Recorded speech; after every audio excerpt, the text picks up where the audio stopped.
These unconscious inner figures are not neutral.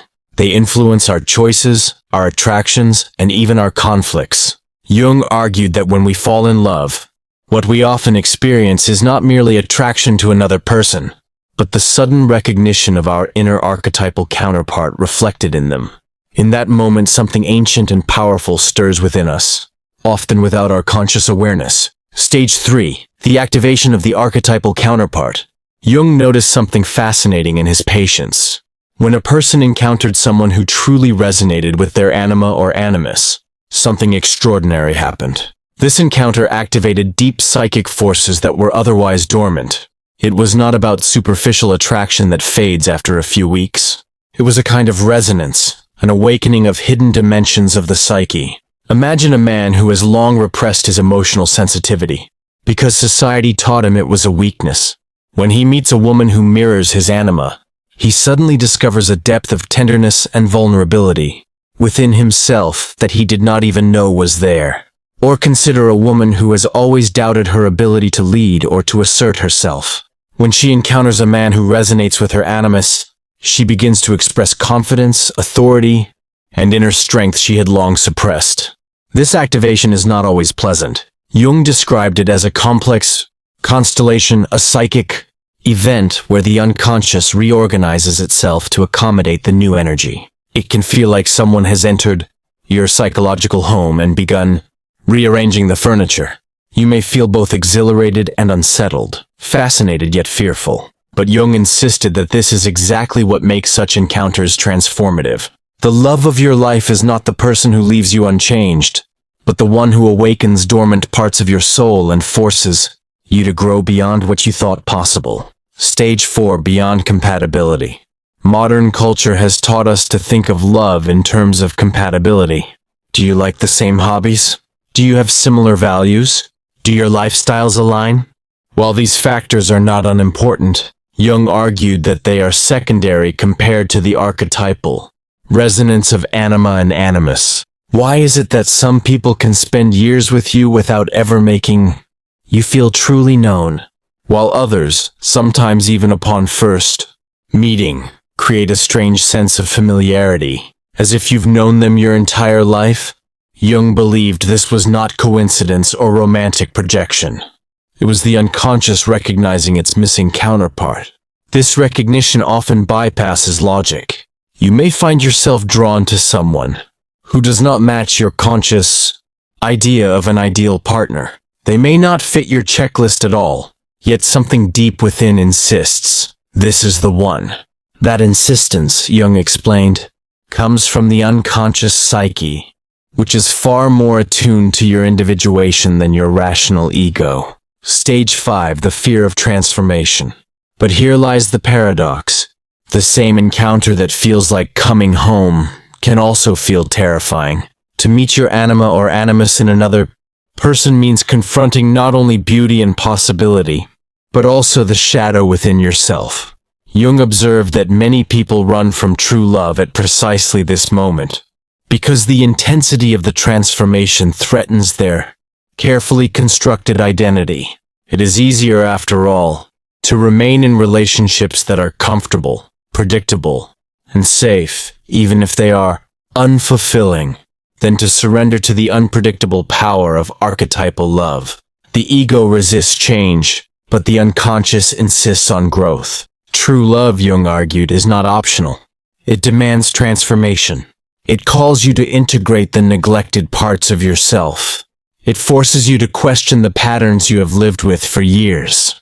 And most importantly, it compels you to embrace the full spectrum of who you are meant to become. Stage 6. A call to awareness. If you find yourself encountering someone who awakens unfamiliar aspects of your soul, someone who both excites and unsettles you, pay attention. This could be more than coincidence. It could be the unconscious calling you toward individuation through the activation of your anima or animus, but recognition is only the first step. The question is whether you are willing to accept the invitation. Will you allow yourself to be transformed, or will you retreat into the safety of old patterns? Jung was clear. Archetypal love is not about comfort. It is about destiny. It is the meeting point where the unconscious and conscious converge to create the possibility of a deeper wholeness. The choice is always yours, but your psyche already knows what it needs. The only question is whether you will have the courage to follow where it leads. Every person carries a shadow. It is the side of ourselves we prefer not to see, the qualities we repress, deny, or project onto others. When Jung spoke of the shadow, he did not mean only evil or destructive impulses. The shadow also contains everything undeveloped, neglected, or misunderstood in us. Our hidden talents, forgotten passions, instincts we deemed unacceptable, even strengths that were never allowed to flourish. From childhood onward, we begin constructing a persona, the mask we show to the world. We polish the parts of ourselves that earn approval and hide those that bring shame or rejection. Over time, we forget that these hidden qualities ever belong to us, yet they do not vanish. They remain in the unconscious, shaping our choices, sabotaging our relationships, and coloring the way we perceive others. Jung observed that most conflicts between lovers are not really about surface disagreements. They are about the collision of shadows. We do not argue only about money, time, or habits. We clash because each partner projects unacknowledged parts of themselves onto the other. Stage 2, projection and conflict. Consider a person who has suppressed their anger all their life because they were taught that good people do not get angry, that suppressed energy does not disappear. Instead, it emerges in projections. They constantly accuse others of being aggressive, controlling, or temperamental, or consider someone who has denied their creativity out of fear of failure. They may find themselves resenting a partner who expresses artistic gifts freely, because it reminds them of the potential they left unclaimed. This is why so many relationships break under the weight of unspoken resentments. Partners believe they are fighting each other, but in truth, they are fighting their own shadows reflected back to them. The unconscious does not lie dormant. It demands recognition, and it uses our closest relationships as mirrors. Stage 3. The transformative power of true love. Here is where Jung's insight becomes both profound and unsettling. He discovered that when you meet the love of your life, this person has the extraordinary ability, not only to see your shadow but to hold it without rejection. This is not about blind tolerance or martyrdom, nor is it about excusing harmful behavior.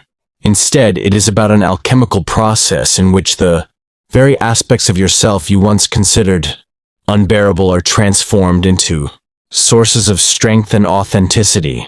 Think of it this way. Your tendency to be overly critical, which once destroyed harmony in past relationships, can be reframed as a gift for discernment when balanced by compassion. Your stubbornness, once seen as inflexibility, becomes determination when guided toward meaningful goals. Your deep sensitivity, once treated as weakness, becomes the root of extraordinary empathy. The love of your life, Jung argued, is not the one who tries to erase or deny your shadow, but the one who helps you integrate it into your conscious personality in a healthy way. They do this not by preaching, but by their presence. Their love does not shrink from your darkness. Instead, it illuminates it, revealing what was hidden not as a curse, but as potential. Stage 4. The mirror that does not shatter. This process can be disorienting. To be seen fully, shadow included, is one of the most vulnerable experiences a human being can endure. Most of us live terrified of being exposed, of someone seeing the parts we hide and withdrawing their love because of it. But in an archetypal love, the opposite happens. The shadow does not drive the other away. It deepens their connection to you. They may not approve of every trait, but they do not fear or despise them. Instead, they stand as a mirror that refuses to shatter, showing you all of yourself without judgment. Jung believed this was a sacred moment, for it is only when the shadow is faced and integrated that the psyche becomes whole. To live in denial of the shadow is to remain half alive, trapped in a performance of who we think we should be. To live with someone who helps us integrate the shadow is to finally breathe into the fullness of who we really are. Stage 5, the challenge to the ego. But beware, shadow integration is not comfortable. The love of your life will challenge your ego constantly, though not with cruelty. They will touch your sore spots, sometimes without meaning to, and you will feel defensive, embarrassed, or exposed. Yet if you are willing to see these moments not as attacks but as invitations, you will find yourself growing at a pace you never thought possible. Imagine being with someone who does not let you escape into old excuses, who notices when your behavior is masking fear, and who gently but firmly holds you accountable to your potential. At first, this may feel like confrontation, but over time, you realize it is love in its truest form, the refusal to let you remain small, when you are capable of becoming whole. Jung called this process shadow confrontation. And in transformative relationships, it does not destroy the bond. It strengthens it. Conflicts become opportunities for growth rather than reasons for separation. Arguments, though intense at times, resolve into deeper intimacy, because both partners sense that something larger is unfolding, a sacred alchemy of mutual evolution. Stage 6. Acceptance as transformation. What does it feel like when someone loves both your light and your shadow? It feels like being seen for the first time. It feels like coming out of hiding after years of playing a role. You realize you do not have to be perfect to be worthy of love. More than that, you realize your imperfections are not barriers to intimacy but bridges toward authenticity. This acceptance is not passive. It transforms. You no longer waste energy suppressing, denying, or disguising parts of yourself. Instead, you bring them into the open, where they can be integrated, balanced, and directed toward growth. This is why Jung insisted that true love is not sentimental. It is revolutionary. It does not settle for the surface image of who you are. It insists on the totality, your flaws, your brilliance, your wounds, your gifts. And in doing so, it liberates you from the prison of your own self-deception. Stage 7, the mutual shadow. It is crucial to remember that this process is mutual.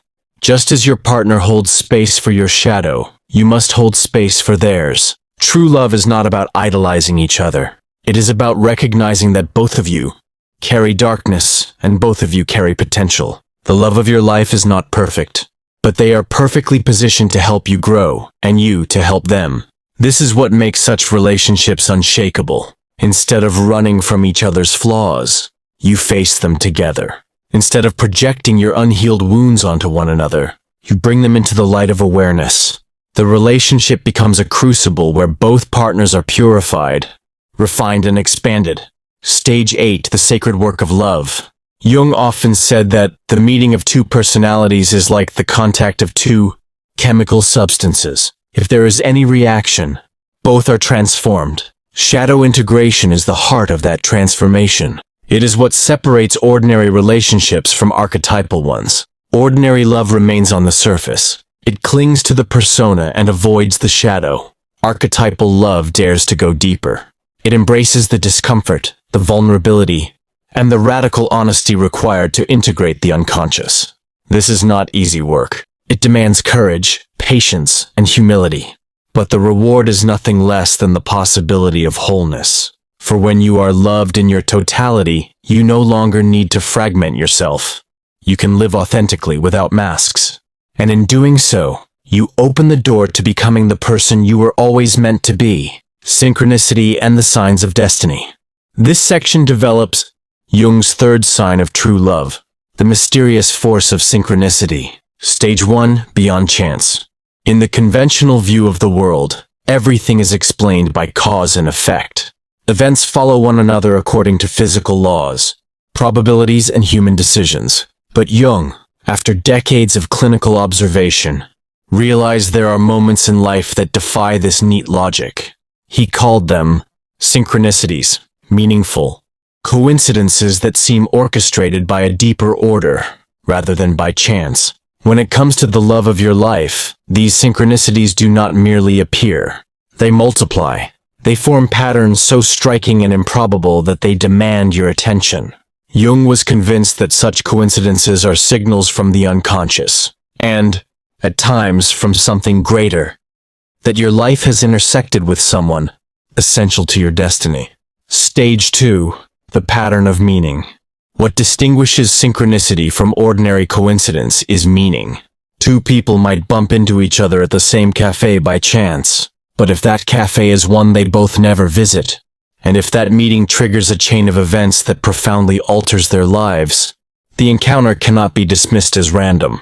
Jung documented cases where synchronicities clustered around relationships of great importance. He even calculated the mathematical probabilities of some of these events, discovering that the odds of their random occurrence were astronomically low. For example, two people repeatedly meeting in places neither expected to be, or one person dreaming of the other only to find the dream mirrored in real life the next day. Such events feel charged, as though reality itself were leaning in, pointing a finger toward a connection that should not be ignored. Stage 3. Synchronicity in crisis. Jung noticed that synchronicities often intensify during times of personal crisis or major transition. It is as if the unconscious, sensing a critical juncture, begins arranging external signs to help you recognize your path. When it comes to love, this might mean meeting someone at a time when you are least expecting romance, or when you are convinced you are focused elsewhere. It might mean discovering uncanny parallels in your histories, such as childhood experiences, symbols, or even specific phrases that carry deep personal meaning for both of you. The presence of these synchronicities suggests more than compatibility. They indicate alignment with your individuation process, the unfolding of your authentic self. In other words, synchronicities are signposts from the psyche, whispering that this connection belongs to the larger story of who you are becoming. Stage 4. Shared symbols and dreams. One of the most striking forms of synchronicity occurs through symbols. You might repeatedly encounter images, numbers, or situations that link you to a particular person. Perhaps you notice a recurring motif, a bird, a song, a word that inexplicably appears whenever you think of them. Or perhaps both of you dream of the same theme without ever discussing it beforehand. Jung called this phenomenon mystical participation, a subtle yet powerful resonance between two psyches. Such shared symbols are not coincidences. They are expressions of the collective unconscious, revealing that both individuals are participating in the same archetypal narrative.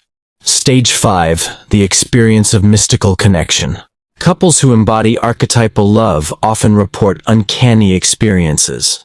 They think the same thought at the same moment, far more often than probability would allow. They feel each other's emotions at a distance. In extreme cases, they sense when the other is in danger or distress, sometimes with physical sensations in their own bodies. These are not fantasies or wishful projections. Jung meticulously recorded such cases, treating them as data rather than dismissing them as coincidence. He concluded that love at this depth creates a psychic field, an invisible resonance that allows two individuals to participate in each other's inner lives with remarkable precision. This does not mean they become dependent or lose their individuality. On the contrary, mystical participation enhances their individuality by connecting it to something larger than the self. It feels less like losing oneself in another, and more like tuning into a frequency that both already share. Stage 6. Synchronicity as guidance. If synchronicity is real, how should it be understood? Jung advised against treating it like superstition or fortune-telling. It is not about magical thinking or predicting the future. Rather, it is about recognition. When synchronicities cluster around a relationship, it is the psyche's way of signaling that this connection is archetypally significant. It may not guarantee ease or comfort. In fact, it often signals a relationship that will challenge and transform you. But it does suggest that ignoring the connection would mean turning away from your deeper destiny. Think of synchronicities as guideposts. They do not dictate your choices, but they invite you to pay attention. They remind you that life is not purely random, that beneath the apparent chaos there is an order guiding you toward individuation. Stage 7. The choice to respond. Here is the crucial point. Synchronicities do not remove your freedom. They open your eyes, but they do not walk the path for you. Even when the universe seems to be conspiring to bring you and another together, you must decide whether to accept the invitation. Many people experience synchronicities and dismiss them, rationalizing them away as mere coincidences. Others see them but run from the intensity of what they suggest. Jung warned that ignoring such signals can mean missing the very encounter that would have unlocked your greatest potential. At the same time, he cautioned against romantic obsession. Not every coincidence is a synchronicity. The difference lies in depth. True synchronicities come with a sense of profound meaning, a resonance that touches your unconscious, and a consistency that resists dismissal. Stage 8. Living in the flow of synchronicity. When two people recognize the synchronicities that surround them, their relationship takes on a new quality. Life begins to feel like a story unfolding, with signs, symbols, and guiding threads weaving the narrative together. Choices feel less like random, stabs in the dark, and more like participation in a larger pattern. This does not make the relationship effortless. Challenges still arise, conflicts still emerge, and growth still demands courage. But the awareness of synchronicity brings trust. Even in moments of struggle, both partners sense they are part of something larger than themselves, a process that transcends logic and moves according to the rhythm of archetypal forces. Jung called this alignment with the self, the central archetype of wholeness within the collective unconscious. To experience synchronicity with the love of your life is to glimpse the hand of the self arranging your path, guiding you toward a union that is not only romantic but transformative. Stage 9. Synchronicity as sacred dialogue. Perhaps the most beautiful way to understand synchronicity is as a dialogue between your soul and the universe. When you meet the person who awakens your archetypal counterpart, synchronicities become the language of that dialogue. They remind you that love is not just a private emotion but part of a cosmic order, an archetypal drama unfolding through you. Every repeated symbol, every improbable encounter, every dream that manifests in waking life, these are not random. They are invitations to recognize that your love story is part of something sacred. Archetypal activation. Unlocking the hidden orchestra of the psyche. This section develops Jung's fourth sign of true love, the awakening of multiple archetypes within the psyche. Stage 1. The archetypes within. Jung believed that at the core of the human psyche lies the collective unconscious, a reservoir of universal images and patterns he called archetypes. These archetypes are not learned behaviors. They are innate potentials, deep structures of the mind that manifest in myths, symbols, and recurring patterns of human experience across all cultures. Some of the most well-known archetypes include the lover, the warrior, the mother, the father, the sage, the trickster, the creator, and the child. Each of these archetypes represents a dimension of human possibility. Within you exists not just one role or one self, but a vast array of potential selves, like instruments in a great orchestra, waiting for the right conditions to play. Most people, however, live their lives activating only a fraction of these possibilities. They play only a handful of instruments, repeating the same notes over and over, believing that this limited range defines who they are. This is why so many lives feel incomplete, repetitive, or stagnant. Stage 2. The role of love in archetypal activation. What Jung discovered through decades of work is that transformative love has the power to awaken these dormant archetypes. The love of your life does not merely affirm who you already are. They activate who you could be. Think of it as meeting someone who holds the master key to your inner orchestra. In their presence, new instruments begin to play. Parts of you that were silent suddenly find expression, and the melody of your life becomes fuller, richer, more complex. For example, someone who has always identified as logical and practical may discover, through love, a creative or poetic side they had ignored. Someone who has lived timidly may suddenly find courage and boldness rising from within. Someone who has long been serious may discover playfulness they had forgotten. Love, when archetypally resonant, activates the full spectrum of the psyche. Stage 3. Love as mirror and catalyst. How does this activation occur? It happens because your partner acts both as a mirror and as a catalyst. Their presence reflects back to you archetypal qualities you did not know you carried. At the same time, their love calls those qualities forth, giving you the courage to express them. Imagine being with someone whose mere presence awakens your inner sage, drawing wisdom and clarity from you that you had never trusted before, or someone who stirs your inner warrior, compelling you to stand firm, protect what matters, and face challenges with courage, or someone who calls forth your inner child, reminding you how to laugh freely and live with wonder. The beauty of this process is that it feels effortless. You are not pretending or performing.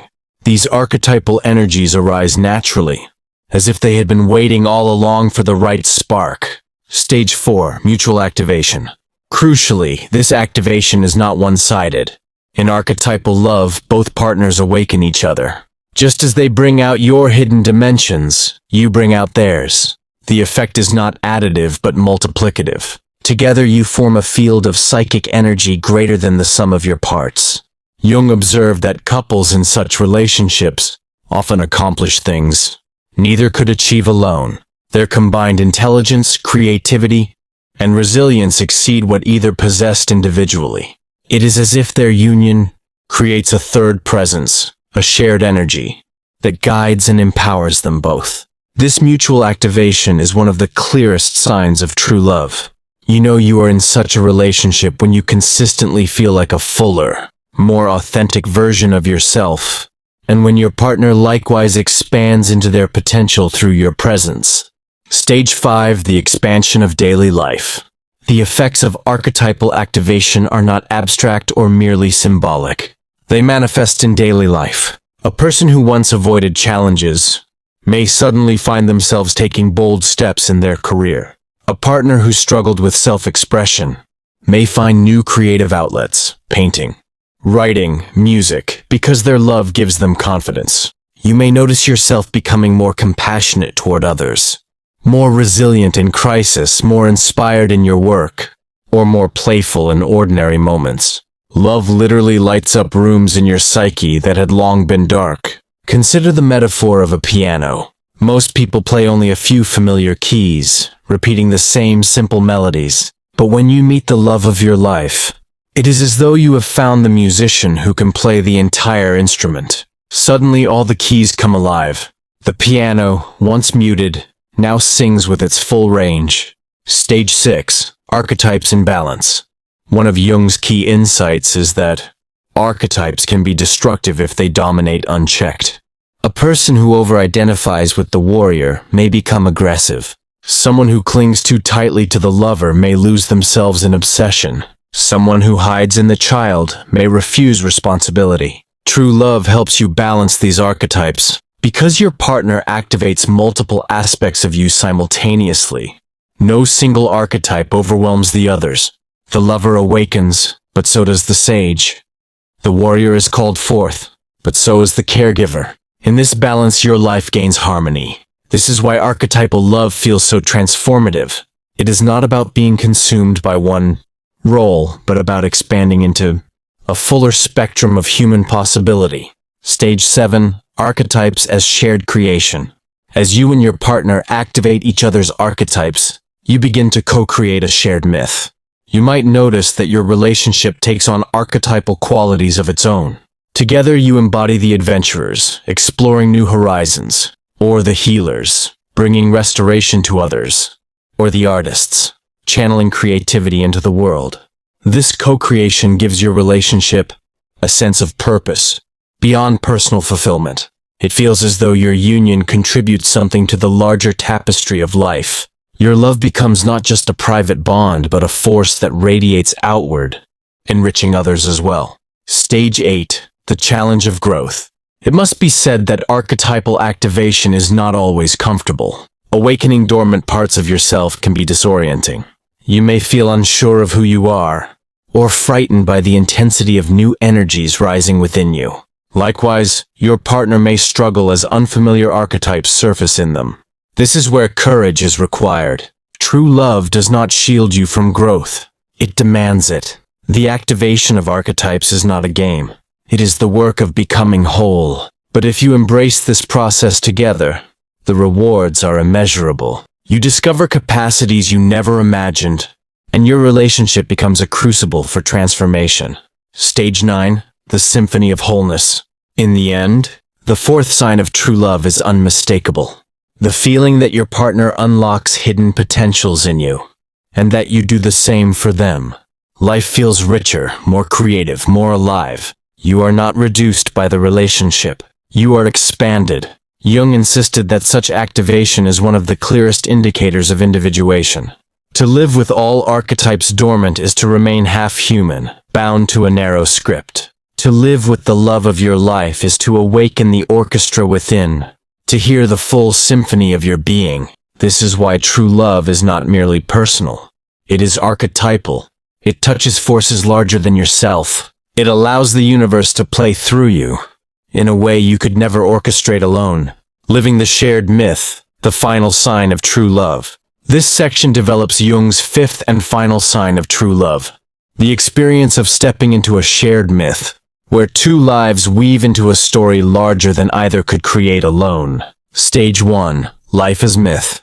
For Jung, life was never merely a sequence of random events. Beneath the surface of daily existence lies a deeper order, a narrative shaped by archetypes. Each person lives out a personal myth, a symbolic story that expresses their unique path toward wholeness. Most people, however, remain unconscious of their myth. They mistake their jobs, routines, and social roles for the whole of life, never realizing that their struggles and desires are threads in a larger archetypal pattern. But when true love arrives, Jung observed, something extraordinary occurs. Two personal myths converge into a shared myth. Stage 2. Recognition of destiny. The feeling of destiny is central to this fifth sign. When you meet the love of your life, the relationship feels as though it has always been written. Even if you resisted, delayed, or tried to avoid it, there is a sense that the story was waiting for you, that the paths of your lives were bent toward each other from the beginning. This recognition does not mean everything is easy. In fact, myths often include trials, separations, and ordeals. But what sets archetypal love apart is the awareness that even the struggles belong to a meaningful narrative. You and your partner are not drifting aimlessly. You are living a story that matters. Stage 3. The hero and heroine together. Classical myths often center on a single hero or heroine, struggling through challenges to claim their destiny. But in true love, the myth is dual. Two protagonists walk the path together. Each retains their individuality, yet their stories interlace so closely that they cannot be separated without loss of meaning. This is not about dependency. Each partner still has their own tasks, their own growth, their own encounters with shadow and transformation. But they walk alongside each other, providing strength, reflection, and guidance. The relationship becomes a companionship of destiny, not one soul dissolving into another, but two souls choosing to live their myths in resonance. Stage 4. Archetypal roles within the myth. As the shared myth unfolds, you may notice archetypal roles emerging. One of you may embody the sage, while the other becomes the explorer.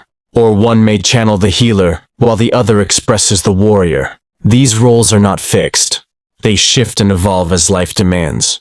The beauty of this dynamic is that the relationship itself becomes mythopoetic, alive, with archetypal resonance. Everyday events, from conversations to decisions, feel infused with symbolic significance. Buying a home may feel like founding a kingdom. Raising a child may feel like participating in the eternal cycle of the Great Mother and Father archetypes. Even hardships feel mythic, like trials faced on the hero's journey. Stage 5. Myth as container for suffering. One of Jung's most profound insights was that myth does not eliminate suffering, it gives it meaning. To live without myth is to suffer pointlessly, to feel crushed by chaos. But to live within myth is to see suffering as part of a sacred story. In the context of true love, this means that even conflicts, losses, and separations are understood as chapters within a larger arc. A couple living their myth does not collapse under difficulty. They see their struggles as ordeals that test and deepen their bond. Their pain becomes part of their sacred narrative, forging resilience and intimacy. Stage 6. The sacred dimension. At this depth, love takes on a sacred quality. Jung insisted that archetypal love is not merely psychological, but also spiritual. It connects individuals to the numinous, the realm of awe and mystery. Couples who live their shared myth often describe their relationship in spiritual terms. They speak of feeling guided, blessed, or consecrated. They may experience rituals, whether formal or spontaneous, that give symbolic shape to their bond. A private phrase, a recurring dream, or a shared silence at sunset can become a sacrament, marking their love as part of something eternal. This is why Jung compared archetypal love to religious experience. It is not worship of the other person, but reverence for the archetypal force moving through the relationship. To live in a shared myth is to feel that your love participates in the eternal drama of the cosmos. Stage 7. Contribution beyond the couple. Another hallmark of this fifth sign is that the shared myth radiates beyond the private lives of the lovers. Their relationship begins to influence others, friends, family, community. People are inspired by their union, not because it is perfect, but because it embodies depth, authenticity, and meaning. Sometimes this contribution is subtle, shaping the way others think about love. Other times it is tangible. Couples living their myth may create art, lead social change, or mentor younger generations. Their union becomes a source of energy that feeds not only their own growth, but also the growth of those around them. Stage 8. The danger of refusing the myth. Jung warned that many people encounter the possibility of a shared myth but refuse it. The intensity frightens them. The responsibility overwhelms them. They retreat into safer, smaller lives, clinging to routines rather than risking transformation. Such refusals often lead to regret or to restless dissatisfaction. Without myth, life feels flat. Without myth, love becomes transactional rather than transcendent. Jung's work suggests that refusing the myth is, in essence, refusing individuation, the path toward becoming whole. True love, therefore, demands courage. To live your shared myth is to risk everything, to accept both ecstasy and suffering, to step into the unknown without guarantees. But this is the only way to live fully. Stage 9. The final sign. The fifth sign of true love is therefore unmistakable. The experience of living your myth with another. It is not about romance alone, nor about comfort or security. It is about destiny. It is about finding yourself in a story larger than either of you could have written alone, and choosing to walk that story together. When this sign appears, you feel that your relationship is more than personal. It belongs to the archetypal order, to the eternal patterns of the psyche, to the mystery of life itself. You are no longer just two individuals. You are myth-bearers, carriers of a sacred narrative. To summarize, Jung identified 5 signs that you have met the love of your life. 1. Magnetic recognition of archetypal counterparts. 2. Confrontation with the shadow and inner transformation. 3. Synchronicity as the universe's signal of meaning. 4. Activation of multiple archetypes within you. 5. The experience of living a shared myth. Together, these signs form a complete picture. They reveal that true love is not merely about attraction or compatibility. It is about transformation, destiny, and wholeness. To love in this way is to participate in the great work of individuation, to join with another in becoming fully human, and to step into the eternal myth that underlies all of existence. Ready to go deeper into Jung's vision of love and the psyche? You've just explored the 5 signs of true love as revealed by Carl Jung. But this is only the beginning. If you want practical tools to apply these insights in your own relationships, deeper explorations of archetypes, shadow work, and synchronicity, exclusive essays, guides, and reflections not published anywhere else, weekly reminders that your journey of love and individuation is sacred, then subscribe today and join a growing community of seekers who are awakening to the deeper meaning of love.